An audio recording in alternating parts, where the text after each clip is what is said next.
30 janvier, Journée mondiale de lutte contre les maladies tropicales négligées.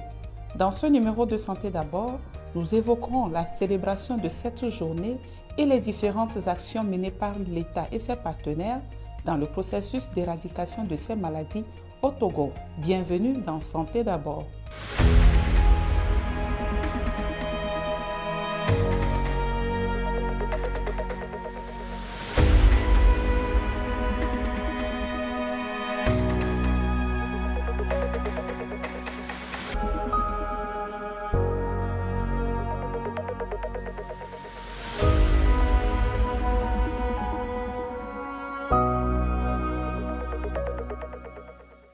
Lorsqu'on évoque les maladies tropicales négligées, cela ne vous dit peut-être pas grand-chose. Cependant, cette catégorie de maladies touche plus d'1 milliard de personnes dans le monde et reste plus présente dans les zones les plus défavorisées. Avec notre invité de ce soir, vous aurez toutes les informations sur les maladies tropicales négligées, le poids qu'elles infligent aux personnes touchées, les progrès réalisés pour prévenir, contrôler et éliminer, voire éradiquer ces maladies, de même que les défis qui restent à relever.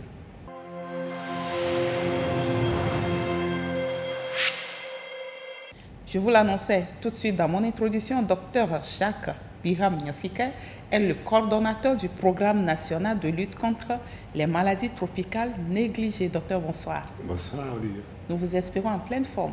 Je vais bien. Je l'espère de votre côté aussi. Nous allons aussi très bien. Et vous allez nous aider à comprendre ou à mieux comprendre ce que c'est que ces maladies tropicales négligées. Mais avant de rentrer dans le vif du sujet, nous démarrons cette émission avec ce micro-trottoir. Les maladies négligeables tropicales sont des maladies qui attrapent les peaux, par exemple la gale. Moi, c'est à la télé quand on fait publicité, on parle le communiqué du ministre. J'ai entendu parler de ça. Il y a peut-être onchocercose, il y a le pian, il y a éléphantiasis. Pour onchocercose, je vois qu'on passait, on nous donnait, après avec un bois, on passait, on nous donne des comprimés de prendre pour éviter la cécité, les maux d'yeux. Et il y avait arbendazole aussi pour déparasiter les vers et autres. Pour prévenir ces maladies tropicales, l'homme doit boire les eaux potables. Tu dois boire l'eau potable. Si tu n'as pas chaud, il faut bouillir l'eau là. Et ou bien filtrer ça. C'est tous ceux qui sont dans les campagnes, qui prennent les eaux de rivière. Ils peuvent maintenant filtrer, bouillir. Maintenant, nous avons la grâce qu'on nous a fait maintenant les forages, les pompes maintenant dans les fermes. On n'a qu'à utiliser ça. Et nous avons l'orchocéphose, la lèpre, la gale, les vers de Guinée, les maladies de sommeil. Ces maladies existent toujours au Togo. Nous devons sensibiliser les gens qui vivent au village pour que les enfants évitent de nager dans l'eau qui ne sont pas propres. Nous devons aussi les sensibiliser et d'éviter de marcher quand la pluie tombe, de marcher dans la boue. Je n'ai jamais entendu parler de cette maladie. Moi, je fais la terminale. Parlant des maladies tropicales négligées, je n'ai jamais une fois entendu parler. Je suis venu à Corinthia. Amagbeto Gbowoni. Amasire Léolena. No Lekwa. Les maladies tropicales négligées, je n'ai jamais entendu parler. Depuis le cours préparatoire, on nous enseigne tout cela, de bien se laver, comme on a la gale, on a la teigne qui ronge les cheveux. On peut prévenir les maladies tropicales négligées. Bon, tout d'abord, il suffit juste d'opter pour la propreté.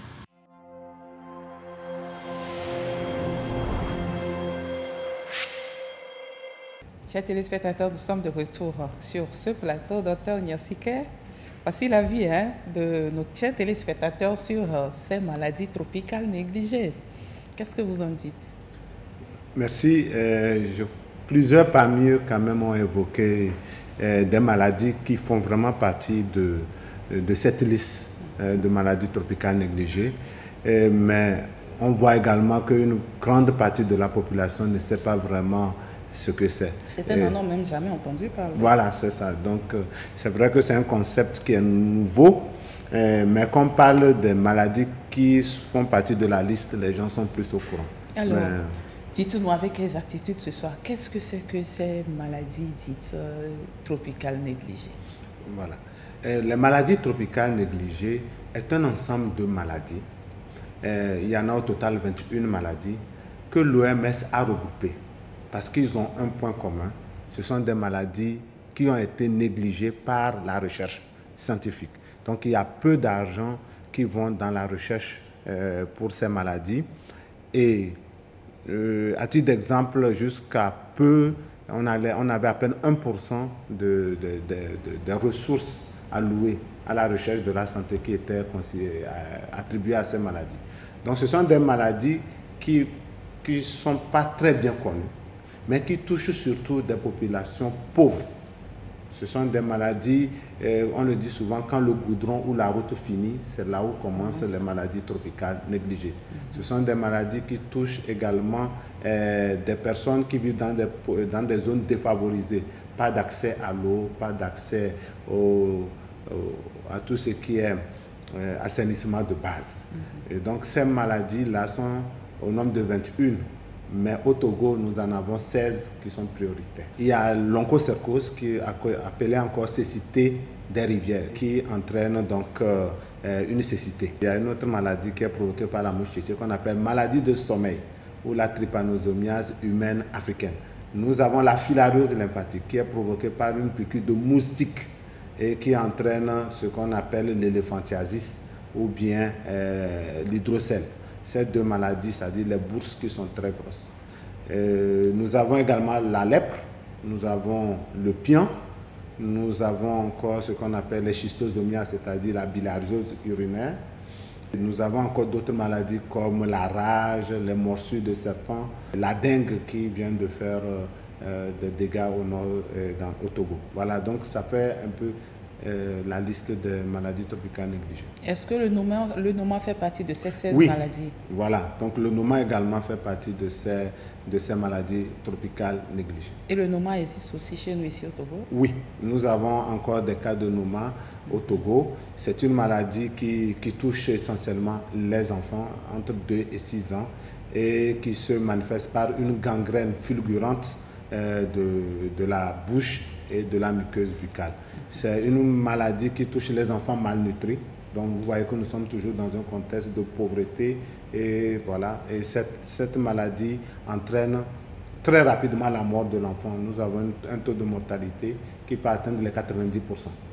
Et donc cette maladie, on a encore des cas au Togo et généralement quand on a un cas de Noma, c'est signe qu'on a atteint un niveau très profond de précarité. Et quelles sont les zones dans lesquelles on trouve assez souvent ces maladies chez nous ici au Togo? Voilà, les maladies tropicales négligées, on les trouve surtout en périphérie. C'est-à-dire que pour beaucoup d'entre elles, il faut aller dans les villages, dans les zones où il n'y a pas la route, il n'y a pas de l'eau, beaucoup en ont parlé, il n'y a pas d'hygiène et d'assainissement de base. Par exemple, quand nous parlons de la bilharziose, ça se transmet dans les mares. Et donc, quand les enfants traversent ces mares pour aller à l'école, ou bien ils vont jouer dans ces mares, donc ils sont contaminés et donc ils commencent à uriner avec du sang. Mais le problème, comme ils n'ont pas d'autre endroit pour se laver, ils se lavent dans ces mares, ils urinent en même temps qu'ils se lavent et donc ils perpétuent la contamination des marigots. Et donc, la prochaine fois qu'une autre personne, ou bien un pêcheur, ou bien une dame qui va laver ses assiettes, met ses pieds dans le marigot, elle aussi, elle attrape la maladie. Donc, vous voyez, le cycle est fermé. Et donc, on a toujours ces maladies, on les voit en périphérie, dans les milieux pauvres. Mais, nous avons également ces maladies dans de grandes villes, surtout en périphérie également, dans les quartiers où les gens ont des problèmes, par exemple, de logement. Par exemple, la gale. Donc la promiscuité? La promiscuité, voilà. Est un facteur aggravant ou bien permettant donc, la survenue de certaines maladies tropicales négligées, comme la gale ou la lèpre. parmi toutes ces maladies, est-ce qu'il y en a qui sont contagieuses? Oui, la majorité sont contagieuses. C'est-à-dire que ce sont des maladies qui peuvent être infectieuses ou non infectieuses. Si nous prenons par exemple la gale est une maladie très contagieuse. Si nous prenons la lèpre également est contagieuse, pas au même niveau que la gale, mais elle est contagieuse et c'est lié à la promiscuité. Et quand vous prenez des maladies comme le pian est très hautement contagieux. Je le disais à l'entame de cette émission, plus d'1,5 milliard de personnes sont touchées par ces maladies tropicales négligées dans le monde et ont besoin d'une prise en charge. Dites-nous, chez nous ici, au plan national, quelle est la situation de ces maladies tropicales négligées aujourd'hui? Il faut savoir qu'il y en a pour lesquelles le Togo va bien. C'est-à-dire le Togo a éliminé 4 maladies tropicales négligées. Le seul pays au monde d'ailleurs. Le seul pays au monde à avoir réalisé cette performance. Ces maladies sont la filariose lymphatique en 2017. Ce que nous appelons l'éléphantiasis. L'éléphantiasis. Il y a le ver de Guinée en 2011. Nous avons la trypanosomiase humaine africaine ou maladie de sommeil en 2020 et le trachome en 2022. Voilà les 4 maladies qui ont été éliminées. Mais quand nous parlons d'élimination, c'est élimination en tant que problème de santé publique. Justement, c'est la question que je notais pour vous poser. La dernière fois à Noche, on a vu au moins 2 cas de 2 personnes portant toujours les signes ou souffrant toujours de l'éléphantiasis. Je veux demander, l'élimination est-elle différente? Bon, quand on parle d'élimination, qu'est-ce que cela voudra dire concrètement? Élimination, merci. Éradication. Voilà. Et l'éradication, déjà, c'est sur le plan mondial. Okay. Mais quand on parle d'élimination, il y a 2 niveaux d'élimination. Il y a l'élimination en tant que problème de santé publique, c'est-à-dire que c'est un seuil qui est fixé par l'OMS. Et ce seuil-là, à partir de ce seuil, cela veut dire que la maladie ne constitue plus un problème grave pour le pays. Donc, mais on peut en trouver de façon sporadique. On peut en trouver de façon sporadique. D'accord. Et après, il y a ce qu'on appelle l'interruption de la transmission. C'est aussi une élimination. Là, c'est qu'après l'élimination en tant que problème de santé publique, on surveille pendant un certain nombre de temps, parfois 5 ans, parfois 10 ans, et on s'assure que pendant ces 5 ou 10 ans, après une recherche vraiment approfondie, on n'a pas eu de nouveaux cas. À partir de ce moment, vous êtes passé à l'étape interruption de la transmission. Et quand plusieurs pays dans le monde, ou tout le monde entier, atteint cet état d'interruption de la transmission, on parle alors d'éradication. Pour le moment, la seule maladie qui a été éradiquée, c'est la variole sur le plan mondial. On espère que bientôt le pian sera aussi éradiqué sur le plan mondial. Alors, docteur Nyonsike, qu'est-ce qui fait la spécificité de ces maladies? Oui, la spécificité de ces maladies, je crois que la première chose qu'il faut savoir, c'est que ce sont des maladies que les gens ne connaissent pas. Parce que ça ne touche pas beaucoup de gens. C'est vrai que le chiffre est grand, mais à l'échelle d'un pays, ce n'est pas excessif. Par contre, ce sont des maladies qui font que les gens même ne se montrent pas. Donc ce sont des maladies stigmatisantes? Stigmatisantes. Ce sont des maladies, comme vous l'avez vu, un éléphantiasis, ou bien quelqu'un qui a la lèpre et qui n'a plus ses doigts, ou bien, etc., ou bien le noma, un enfant qui a été défiguré par le noma. Qu'est-ce qu'on fait? On les cache. Et parfois, ça donne également, ça accentue cette, comment on appelle, cette vision comme si ces maladies n'existaient pas. Ce sont des maladies qui sont cachées. Et ce sont des maladies qui touchent des populations pauvres. Parce que n'ayant pas les moyens, donc ils utilisent des eaux qui sont sales, etc. Et donc la maladie aggrave maintenant leur niveau de pauvreté. Donc on rentre dans un cercle vicieux où la maladie les rend de plus en plus pauvres. Voilà une première particularité. La deuxième particularité, c'est quoi? C'est que ce sont des maladies pour la plupart qu'on peut guérir. Ce sont des maladies qu'on peut prévenir. Et généralement, les fonds qu'il faut pour pouvoir guérir ou prévenir ces maladies, ce n'est pas grand-chose.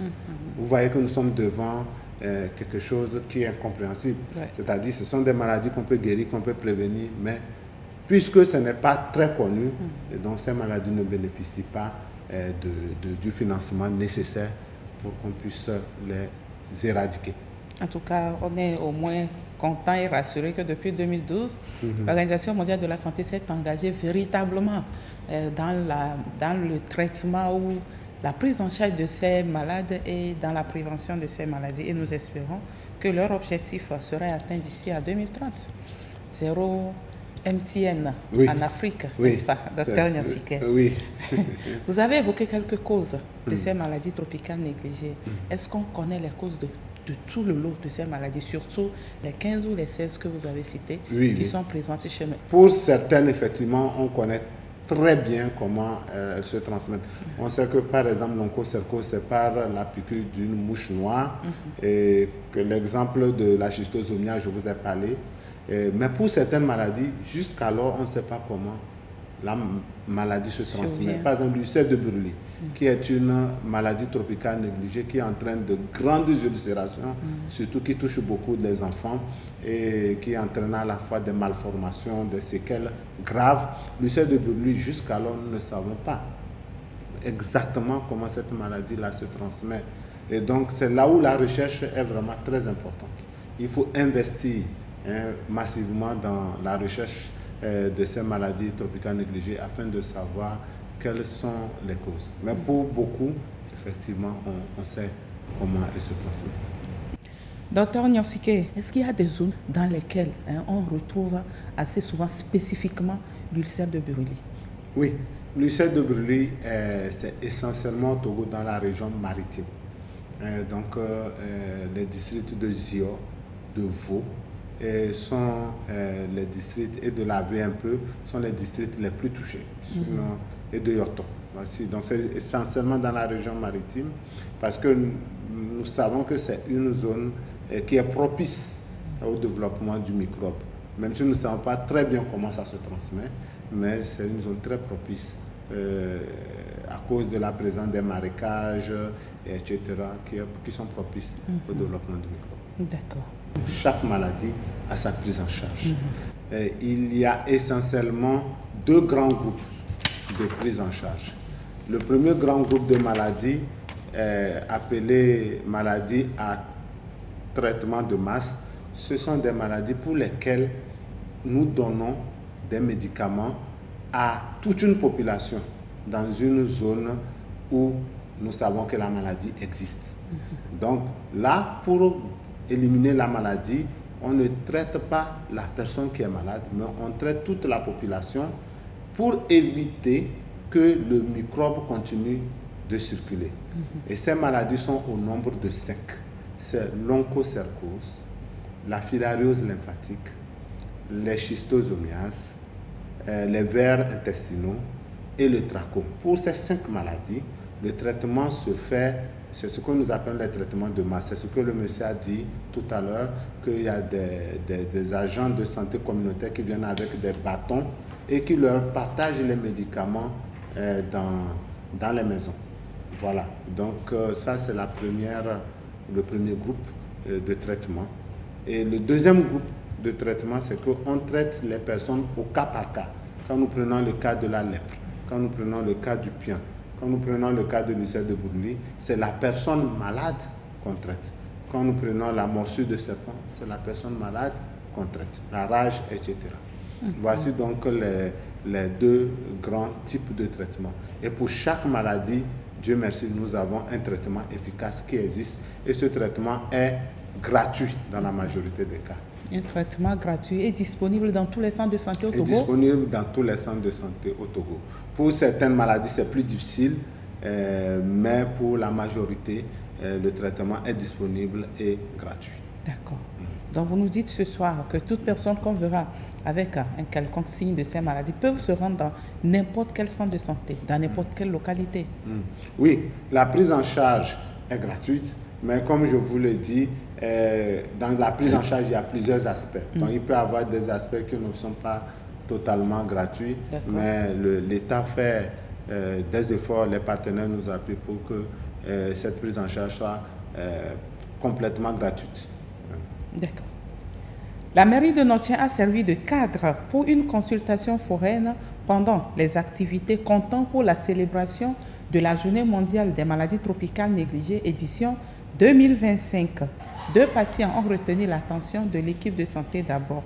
Kofi et Yawa, tous deux souffraient de la filariose lymphatique, encore appelée éléphantiasis. Dans ce reportage, découvrons ensemble leur quotidien avec cette maladie. La consultation révèle que Madame Yawa souffre de l'éléphantiasis, une maladie qu'elle porte depuis plusieurs années. Grâce à cette consultation foraine, organisée par le Programme national de lutte contre les maladies tropicales négligées et ses partenaires, Madame Yawa sait désormais comment prendre soin de son pied.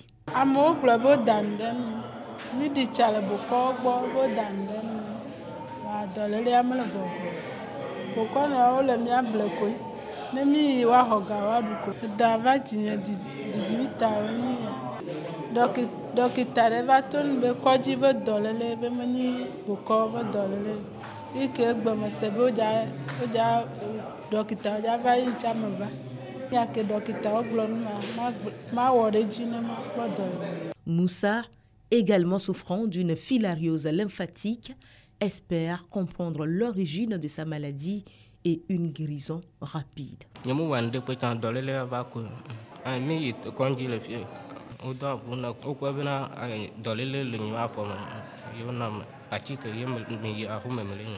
le processus de prise en charge des maladies tropicales négligées, le rôle des agents de santé communautaire est crucial, de la détection des cas de malades jusqu'à leur guérison totale. Dans le cadre des MT, nos supérieurs nous avertissent que c'est comme ça, on va distribuer des médicaments pour la population.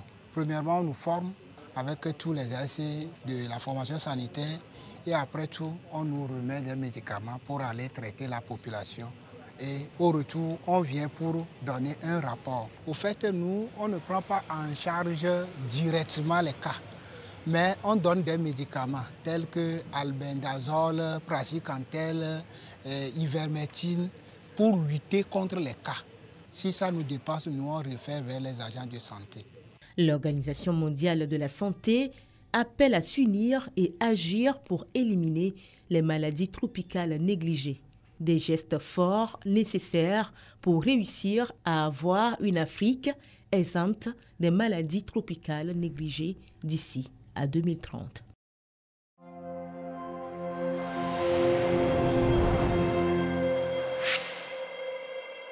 Docteur Nyosike, les 2 patients que nous venons de voir souffrent tous de l'éléphantiasis.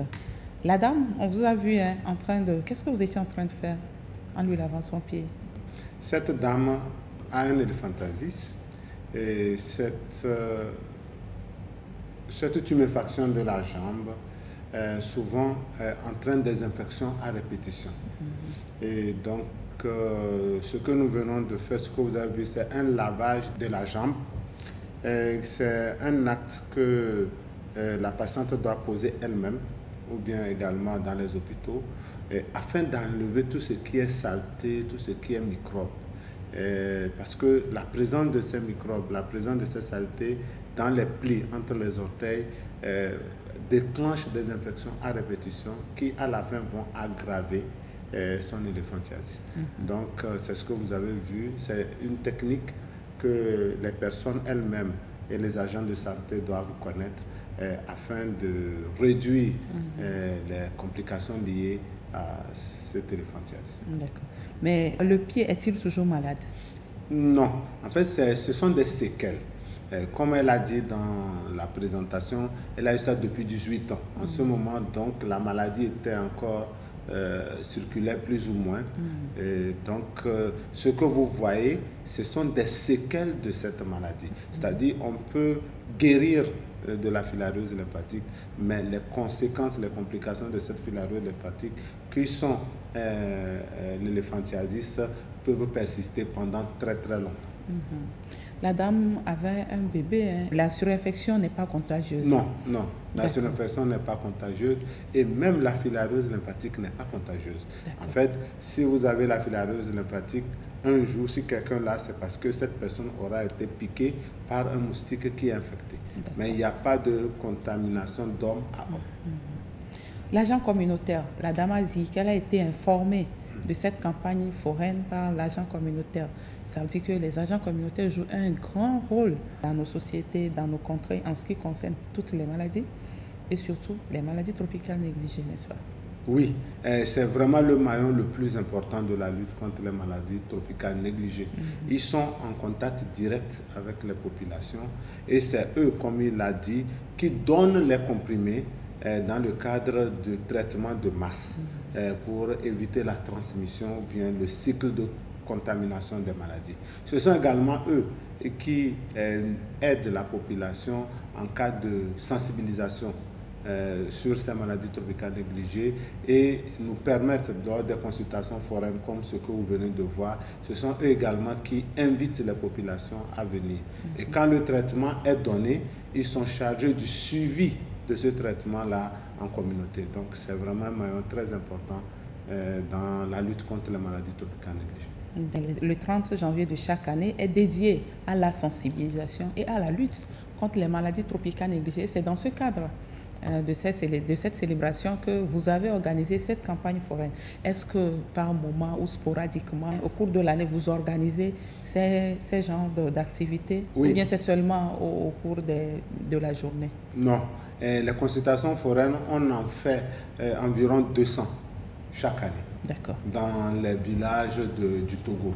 Et ces 200, c'est beaucoup, mais c'est vraiment également lié à la fourchette d'appui que nous avons du gouvernement togolais et de nos partenaires. Si nous en avons plus, nous pouvons en faire plus. Mais au moins chaque année, nous avons environ 200 consultations foraines qui sont réalisées au Togo à travers le pays. Parlant donc d'appui, plusieurs acteurs se sont engagés aux côtés de l'État pour la promotion de la santé et le bien-être de la population. Découvrons ensemble quelques-unes de ces actions menées dans la prise en charge et la prévention des maladies tropicales négligées, ainsi que les défis qui restent à relever pour atteindre l'objectif principal de l'OMS qui est une Afrique exempte des maladies tropicales négligées. C'est dans ce dernier sujet. Entre le Togo et l'OMS, il y a un cadre de coopération. Un cadre de coopération sur la gestion de tout ce qui est crise humanitaire ou bien maladie, problème de santé publique qui peut survenir dans le pays. Et dans cet accord, il y a aussi un aspect lutte contre les maladies tropicales négligées. Et c'est dans ce cadre, en concertation avec le Programme national de lutte contre les maladies tropicales négligées, et nous travaillons. Donc, il est noté que le Togo vraiment fait des progrès, ce qui fait que cela a un impact sur l'économie des pays. Le Togo et l'OMS travaillent dans un cadre de collaboration. Le Togo, sincèrement, est l'un des rares pays à avoir centralisé cette lutte sous une seule coordination. Donc ce processus a été soutenu de bout en bout par l'OMS et ses partenaires et cela aboutit à de bons résultats. Grâce à cet appui, le Togo a été certifié le 22 août 2022 par l'OMS comme premier pays sur le plan mondial à avoir éliminé 4 maladies tropicales négligées, à savoir le trachome, la filariose lymphatique, la trypanosomiase et puis la dracunculose, qu'on appelle aussi le ver de Guinée. Et ces efforts conjoints ont conduit à l'élimination de ces maladies. Et d'autres maladies sont aussi sur le plan d'élimination. Nous pensons que très bientôt, nous allons éliminer l'onchocercose, qu'on appelle maladie de la cécité des rivières, qui conduit vraiment à l'aveuglement de la personne qui est atteinte de cette maladie-là. Et très bientôt, nous allons vraiment parvenir à l'élimination de cette maladie. Nous allons parvenir à l'élimination de la lèpre. Parce que lorsque on parle de la lèpre aujourd'hui, d'aucuns pensent que la lèpre n'existe plus. Elle existe pourtant. Donc nous allons aussi évoluer vers cette élimination. Donc l'OMS met son expertise vraiment, et son savoir-faire par rapport à cette élimination. Et nous faisons aussi des plaidoyers. L'OMS fait des plaidoyers par rapport à la mobilisation de ces médicaments. Sinon, sur le plan mondial, sincèrement, ces médicaments deviennent rares. Donc l'OMS sert aussi de plateforme de plaidoyer, rassemble des partenaires qui peuvent vraiment, les laboratoires, qui peuvent vraiment fabriquer ces médicaments pour leur élimination. Il est noté que depuis quelques années, nous avons éliminé à peu près 26% de ces maladies. Et si nous parvenons vraiment à éliminer 90% de ces maladies d'ici 2030. Ce serait vraiment un objectif appréciable. Donc nous estimons que les efforts entre nous et puis nos partenaires, les efforts conjugués vont parvenir vraiment à ça.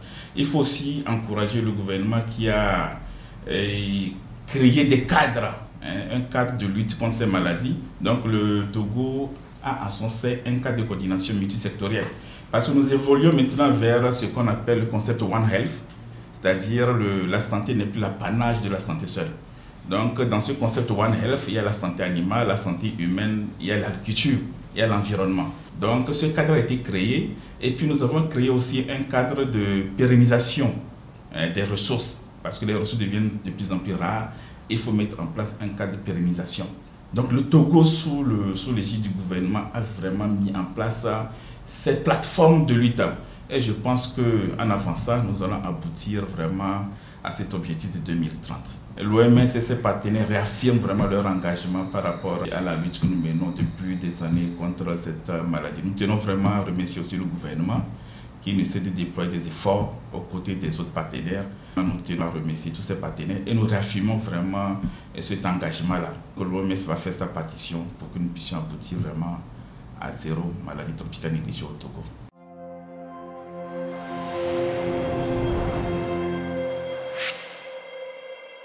Dr Nyorsike, l'objectif principal de l'Organisation mondiale de la santé est d'éliminer, voire éradiquer les maladies tropicales négligées en Afrique d'ici à 2030.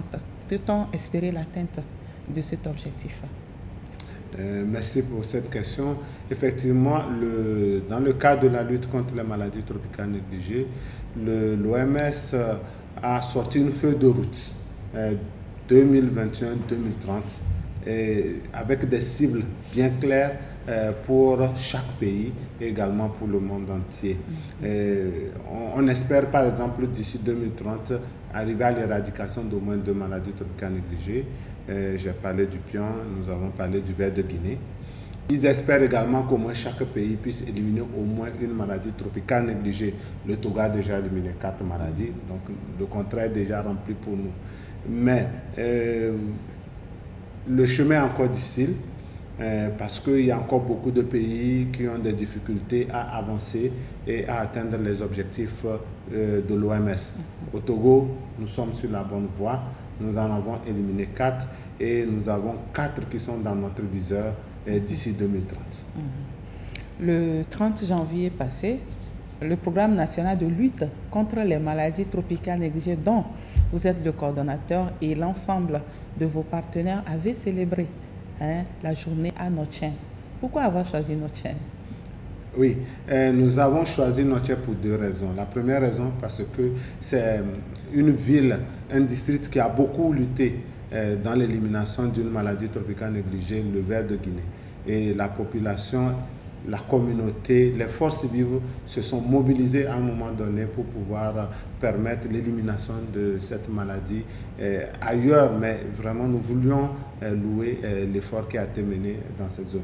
Et également, pour la deuxième raison, rappeler que la région des plateaux et également le district de Haro et Anotchen reste quand même endémique à certaines maladies tropicales négligées comme la bilharziose, c'est-à-dire la schistosomiase urinaire.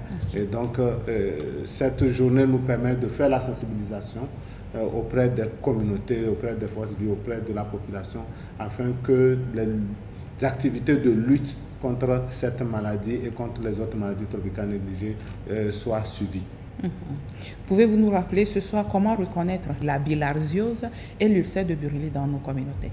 Oui, la bilharziose, c'est une maladie qui entraîne dans sa phase d'état la présence de sang dans les urines.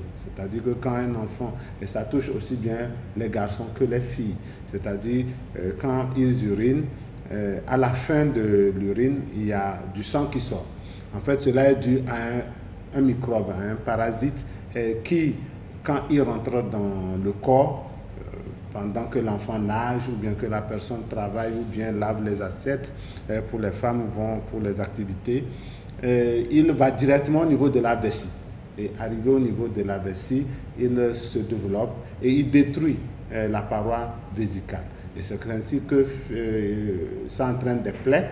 Et donc, avec les urines, et à la fin de chaque miction, il y a du sang qui apparaît. Et donc, c'est une maladie qui est encore vraiment présente au Togo et qui touche certaines zones un peu plus que d'autres, comme la région des plateaux. Et vous avez parlé aussi de la lèpre et du pian. Oui. Dites-nous en une minute comment reconnaître ces affections. Oui, la lèpre, c'est très important de savoir que la lèpre ne commence pas par les mutilations. Quand on parle de lèpre, tout le monde voit en même temps les mutilations. La lèpre commence comme une simple tache sur la peau. Et donc c'est pour cela que... Une tache de quelle couleur? Une tache claire, c'est-à-dire moins foncée que la couleur de votre peau. Et généralement, quand on touche cette tache, elle est insensible. Donc la peau est insensible au niveau de la tache. Et c'est pour cela que c'est très important. Et c'est le message que nous voulons vraiment lancer, c'est que pour chaque tache, même qui ne gratte pas, qui ne fait pas mal, allez à l'hôpital. Existe-t-il un appui quelconque aux personnes vivant aujourd'hui avec des séquelles de ces maladies? On sait qu'à Kolowari, il y a un centre de prise en charge des personnes souffrant de lèpre, ainsi qu'à Katadjokbe. Et qu'en est-il des maladies, par exemple, comme la filariose lymphatique ou l'éléphantiasis?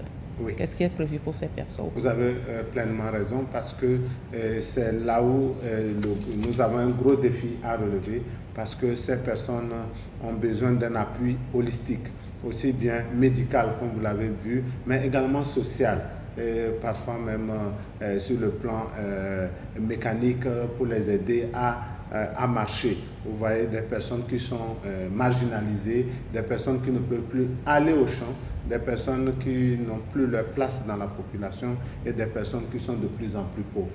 Et donc dans ce cadre, l'État fait beaucoup et grâce à la mise en place de la couverture médicale universelle, ces personnes-là seront intégrées progressivement afin qu'elles puissent bénéficier d'un appui sur le plan médical. Et également sur les autres plans où nous avons les partenaires qui nous appuient par les médicaments. Nous organisons des consultations foraines et nous profitons de tout ça pour pouvoir les appuyer. Il y a des projets également spécifiques qui permettent d'appuyer ces personnes handicapées, même si cela reste encore insuffisant. Et nous avons l'aide du ministère de l'Action sociale également pour l'appui social de ces personnes handicapées. Alors, docteur, nous sommes arrivés à la fin de notre entretien de ce soir. Quel est ce dernier message que vous avez à l'endroit de nos chers téléspectateurs qui nous regardent ce soir? Oui, s'il y a un message, ce qu'il faut vraiment, sur lequel il faut insister, c'est de consulter tôt. À chaque fois que vous avez quelque chose sur votre peau ou bien un mal que vous ne comprenez pas, n'attendez pas. Allez directement vers les agents de santé, vers les hôpitaux qui ont reçu la formation nécessaire pour pouvoir faire des diagnostics précoces. Et c'est ça qui empêchera, qui permettra de ne pas avoir de complications telles que nous les avons vues ce soir. Voilà, fidèles téléspectateurs, ainsi s'achève notre rendez-vous de ce soir. Merci pour votre fidélité sans cesse renouvelée à Santé d'abord. Ce sera avec ce même plaisir que je vous retrouverai mardi prochain pour d'autres questions santé. D'ici là, portez-vous bien. Au revoir.